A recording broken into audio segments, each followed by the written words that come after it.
to another day of Frost Fatale 2022. So happy to be with you all again. Have you all here ready to watch speedruns, ready to see this marathon. Just so you know, Frost Fatale is an all-women online speedrunning event presented by Frame Fatale. And hello, I'm Kung Fu Fruit Cup. I feel like I'm always the worst with my own personal introduction because I'm always excited about the event. So today I am here with Karen Toledo, who is the executive coordinator for Malala Fund. How you doing, Karen? I'm good. How are you? I'm good. I'm hanging in there, which I think is a good thing right now. So I wanted to talk with you today about, what you do, why you do it, everything about you and Malala Fund. So, Yeah. Can you tell us a little bit more about what you do as an executive coordinator? Yes. So I am the executive coordinator at Malala Fund, and that means that I basically act as the main liaison, so the first point of contact for the organization's chief executive officer. So I support the CEO both strategically and logistically, and then also I'm part of the wider executive office team. And that team really is there to assist the co-founders, so Malala and Zia team, and the board of directors. And as well as just really support cross-departmentally everybody on staff to ensure that they have the resources that they need to do the best work possible. That's awesome. And so within this, what brought you up to this point, do you think? Maybe you could get into first, what inspired you to work with Malala Fund and then, working your way up to executive coordinator? Yeah. So it's actually really funny because I found out about Malala's story and Malala Fund at my university's library. So I was a college student, and one day I decided to pick up her book, I Am Malala, the girl who stood up for education and got shot by the Taliban. And I immediately was inspired by her story. Being an immigrant from Goa, I really felt a very deep connection to her story. I feel like education has been the one thing that has changed my own life. It really has made me a stronger woman, has, made me an informed individual, independent woman, someone that is able to really fight for what she believes in and challenge injustices. And when I read that book, it was just something that I want for every single girl. So I knew that I wanted to work there one day, and I'm so happy that it happened and that worked out. Yeah, absolutely. So what would you say is your starting position with Malala Fund? Did you come in as the executive coordinator or? Yeah, no. So actually I started as the executive assistant, and I'm currently in Washington, D.C., and I came here as an intern, and I realized that I really wanted to work in nonprofits. I really wanted to work at Malala Fund. And the executive assistant role was really my in to the organization. And through there, I now have been in the organization for 2 years, and I've just grown and gotten to learn so much from my amazing colleagues and this wonderful mission that we all fight so hard for. And it's been great. But yeah, I started out as an executive assistant, really learning as much as possible. And now I'm an executive coordinator, really using all of that I've learned. And it's been a wonderful ride so far. That's awesome. Well, I'm so glad to hear that, and, glad to hear about your inspiration. It makes sense. I know a lot of people were inspired by Malala herself. Some people kind of found Malala Fund in different ways, but it's always great to hear everybody's different perspective. That also makes me think of the position that you're in and all the things that you're kind of able to do with that. And the fact that you've been here for 2 years, it's really interesting because I feel like several people that I've spoken with have kind of the same timeline. And that's right around when COVID hit. So how was that for you, kind of coming into Malala Fund and then having to make these adjustments? Yeah, well, it was pretty crazy because I started in February 2020, and I was only in the office in person for a whole month, and then we were all sent home. So it has been a really interesting 2 years, but I feel like the organization has just expanded and continued to grow in a way that remains really flexible. Which I feel very lucky to be a part of an organization that does that and that really cares about its staff. So yeah, it has definitely proven to be quite challenging for me personally to start a job and then have to meet everybody on a Zoom call. But I think that we've done the best that we can, And it's been really interesting. Yeah. Yeah, I'm sure. Yeah, I'm sure. Seriously. I mean, this has been a huge change for so many people, but I mean, it's just fantastic to hear all the wonderful ways in which Malala Fund has been able to kind of like shift and adjust with with how things are right now and still going super strong. So I think it's really wonderful. Now with that, it kind of makes me think about maybe like I'm wondering about more of these challenges that you've had with working with Malala Fund. Like what would you say is like the hardest thing that you've had to deal with? Like maybe there's, you know, like people who are resistant to things, or I don't know, like I'm wondering what would you say is something that's been challenging, and then what would you say is something that's been really rewarding for you? Well, I think honestly, I think that the most challenging thing and the most rewarding thing kind of come hand in hand.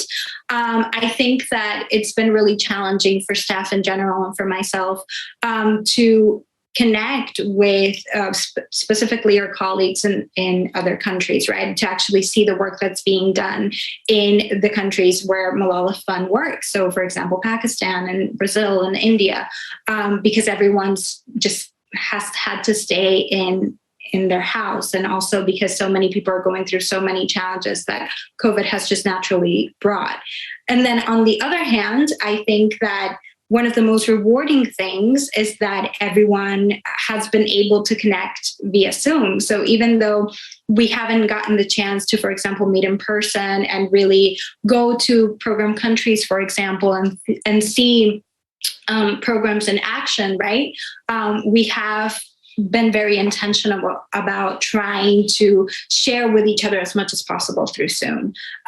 So yeah, I think it kind of, in a weird way, they sort of are combined. Yeah, that makes sense. I mean, it is again like it's just been a big adjustment, and being able to connect with other countries, I'm sure, has been. It makes sense that it's been a challenge, but also like getting to see the work that's done over there is amazing. Now I know that there's like so much amazing stuff that I'm sure you've been directly involved in, or goes on like all around you, like with Malala Fund, including all the things that all the girls are doing themselves to like help promote education and get each other involved in all of that, which makes me think of Assembly. And I know like there's some people I'm sure out there who know of the Assembly, but not everybody does. So can you tell us a little bit about Assembly and what it is? Yeah, so Assembly is a very special aspect of Malala Fund's work. It's a digital publication and newsletter that really is created by girls for girls. So we have an incredible set of articles, videos, photo series from girls all over the world who are sharing their experiences, who are really talking about the issues that matter to them. And through Assembly, we really, Malala Fund's just trying to amplify their voices as best as we can. That is, Malala's mission is to really amplify girls' voices. And, one voice it's only ever better if it has 100 more voices with it. So Assembly is a wonderful aspect of our work, and I definitely recommend that everybody checks them out at assembly.malala.org and on Instagram, and read the articles because the articles are really amazing. I would love to do a shameless plug of two articles that I wrote on Assembly. One is how the crisis in Venezuela is affecting girls' education. I spoke to 4 incredible young women who are living in Venezuela and who are really struggling because of the crisis in the country. And they speak about their experiences, and they speak about what political leaders can do to support them. And then also the other article is challenges that girls with disabilities face in the classroom. There are a lot of different barriers that are very different depending on the context and the communities that girls with disabilities find themselves in. And I, again, got to talk to 2 incredible young women who shared their incredible experiences. So yeah, that is my little shameless plug. That's awesome though. I mean, like, again, having that direct contact with girls and the things that they're going through and the things that like they can do or they have done, I think is really wonderful. And it's part of like what makes Malala Fund so great, so please like do the plug. This is the time. And remember, everyone watching at home, you can go read some of these stories yourself. You can find the ones that Karen has done. you can read all kinds of other amazing ones at assembly.malala.org. Assembly.malala.org. I say it more than once every single time because I definitely recommend it. Now, if there's any other, would you say there's any other stories that you've read or heard of or just know about in some fashion that you'd want to share? Like any other examples of something like, amazing that like girls have done?